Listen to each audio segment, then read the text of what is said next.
Halo, apa kabar teman-teman? Semoga hari kalian menyenangkan.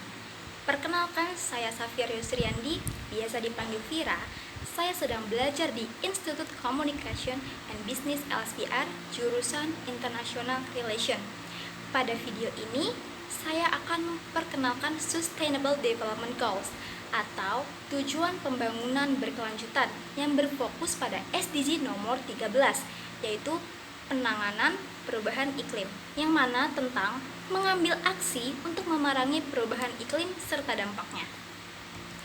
Apakah kalian sadar bahwa bumi sedang tidak baik-baik saja? Dilampir dari Climate Impact News, sesuai temuan para ahli, mereka menyiarkan bahwa 97% dari mereka mendukung argumen tersebut dan sebagian besar penyebabnya disebabkan oleh manusia serta dampaknya yang memang nyata pada bumi kita. Untuk mendapatkan bayangan bagaimana perubahan iklim menjadi tantangan global untuk kehidupan makhluk hidup, dan semua orang ditunjuk untuk memberikan kesadaran serta perhatiannya pada masalah ini. Inilah yang terjadi. Sejak tahun 1880, suhu bumi telah meningkat sekitar 0,8 derajat Celcius. Dan sekarang jika kita tidak berupaya, maka kenaikan suhu di bumi mencapai 6 derajat Celcius hingga akhir abad. Mungkin kenaikan hanya beberapa derajat tersebut terdengar biasa saja dan tidak membawa dampak yang besar, tetapi padahal hal tersebut sangat beresiko tinggi. Ilmuwan mengatakan jika kenaikan suhu hingga 6 derajat Celcius dapat mengakibatkan kepunahan makhluk hidup di bumi dan keadaan yang tidak dapat terbayangkan akan terjadi. Apakah kalian tahu bagaimana perubahan iklim dapat terjadi? Sebelumnya, panel antar pemerintah tentang perubahan iklim membuktikan secara ilmiah untuk pemanasan iklim dengan sangat jelas. Berdasarkan informasi dari NASA, salah satu penyebab dari perubahan iklim yaitu greenhouse gases, yaitu memancarkan gas dari permukaan bumi dan meradiasikan kembali ke permukaan bumi berupa karbon dioksida, gas metana, dan uap air. Gas ini disebut gas rumah kaca dan pemanasan yang ditimbulkan disebut efek rumah kaca atau greenhouse gases. Hal ini menjadi masalah karena manusia menghasilkan gas ini terlalu banyak serta meningkatkan pula efek rumah kaca yang akhirnya semakin kuat dapat menyebabkan fenomena global warming atau pemanasan global. Kedengarannya memang global warming dengan climate change bahwa terdengar sama. Oke, yang disebut dengan global warming adalah pemanasan jangka panjang sistem iklim bumi yang diamati sejak 1850-an. Ini terjadi akibat aktivitas manusia. Yang pertama, pembakaran bakar bahan fosil. Yang kedua, terjadinya deforestasi. Dan ada juga pemanasan utama global, salah satunya karena gas metana, dikarenakan banyak karbon dioksida yang dilepaskan dari atmosfer. Ketiga, adanya gas metana yang meningkat menjadi alasan utama pemanasan global, salah satunya karena hewan ternak. Jadi, mengonsumsi daging itu salah satu dampak dari pemanasan global. Dan keempat ini dia adalah kegiatan yang mengiringi segala aktivitas kita, yaitu menghasilkan limbah dalam jumlah yang sangat banyak. Inilah saatnya kita bergerak untuk melakukan gaya hidup minim sampah. Dari penjelasan tersebut, kita sekarang tahu bagaimana bumi semakin memanas karena aktivitas kita dan dampaknya terjadi langsung pada bumi, yaitu merusak karena perubahan iklim. Perubahan iklim ini tentu sangat mempengaruhi kesehatan manusia karena banyaknya terjadi peristiwa ekstrim yang memacu bencana alam seperti suhu yang terus meningkat, banjir hebat, kekeringan yang berkepanjangan, permukaan laut yang naik hingga 1-8 kaki pada tahun 2100, serta badai yang akan bermunculan. Teman-teman sudah tahu kalau adanya bencana yang terjadi hebat pada awal tahun 2021 di negeri tercinta kita ini, Indonesia. Hal ini sangat memprihatinkan, bukan?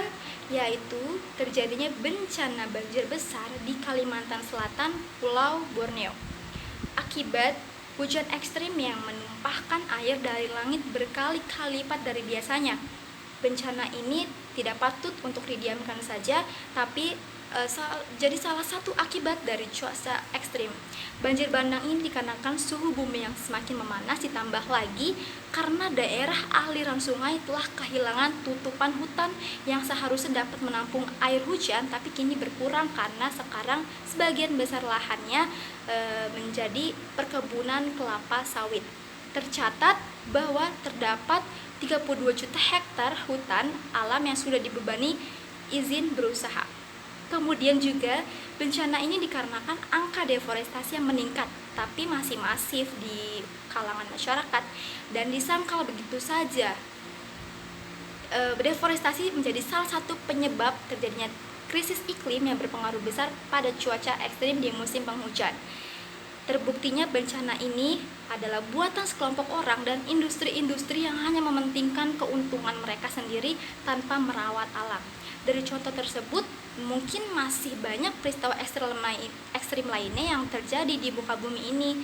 Apakah kita bisa mengatasinya? Apakah ada peluang untuk memulihkan kesehatan bumi? Menurut pemimpin dan pemerintah negara-negara dunia, kita bisa mengatasinya.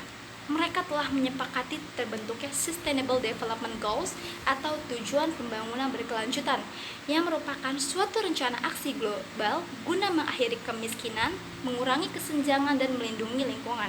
SDG merupakan program pembangunan dunia menuju tahun 2030 yaitu menggantikan MDG pada tahun 2015. Sustainable Development Goals ini memiliki 17 tujuan yang terbagi menjadi 169 target dan 230 indikator yang dilahirkan pada Konferensi Pembangunan Berkelanjutan PBB Rio Plus 20 yang disahkan di New York pada 25 sampai 27 September 2015. Jadi, apa yang menjadi masalah penting pada pembentukan Agenda 2030 untuk pembangunan berkelanjutan? Dari ke-17 tujuan ini, untuk mencapai seluruhnya di tahun 2030 ada 3 dimensi yang saling berpengaruh, dan 3 dimensi ini harus dilakukan pendampingan karena kalau tidak adanya keterhambatan untuk mencapai pembangunan ini, yaitu kemajuan sosial, pembangunan ekonomi, serta pembangunan yang menjaga kualitas lingkungan hidup. Salah satunya yaitu tujuan nomor 13 ini merupakan salah satu yang penting, sangat berpengaruh untuk mencapai SDG. Harus ada kesadaran dini untuk menangani masalah perubahan iklim. Apakah kita sebagai manusia dapat mengatasi perubahan iklim? Baik, kita mulai saja dari langkah yang kecil yang dapat berpengaruh besar dalam penanganan perubahan iklim. Salah satunya dengan mengurangi sampah plastik. Seperti yang kita ketahui, sampah plastik adalah salah satu penyebab utama perubahan iklim karena sampah plastik mengemisikan banyak gas rumah kaca ke atmosfer. Cara termudahnya adalah dengan menerapkan gaya hidup ramah lingkungan seperti mengganti kantong plastik dengan menggunakan tote bag, membawa peralatan makan dan selalu membawa tumbler, tidak lagi menggunakan sedotan plastik. Dan ada salah satu yang mungkin bisa diterapkan secara cepat oleh pemerintah Indonesia dengan menggunakan sumber energi terbarukan dan energi yang bersih untuk mengurangi emisi gas rumah kaca. Salah satunya memberlakukan kendaraan listrik yang jauh lebih ramah lingkungan. Dari materi yang sudah saya jelaskan dapat disimpulkan kita semua dapat bersama-sama berusaha untuk mencapai tujuan pembangunan berkelanjutan 2030. Dengan bersama-sama berpartisipasi yang tinggi kita dapat mencapainya. Menurut kalian apakah solusinya untuk mencapai SDG ini? Siapa yang tahu boleh tulis di kolom komentar. Demikian pemaparan video yang telah saya sampaikan, semoga dapat bermanfaat untuk kita semua, dan saya yakin bahwa kita dapat bersama-sama melaksanakan SDG ini di tahun 2030 sehingga tujuan ini tercapai. Terima kasih dan stay safe everyone.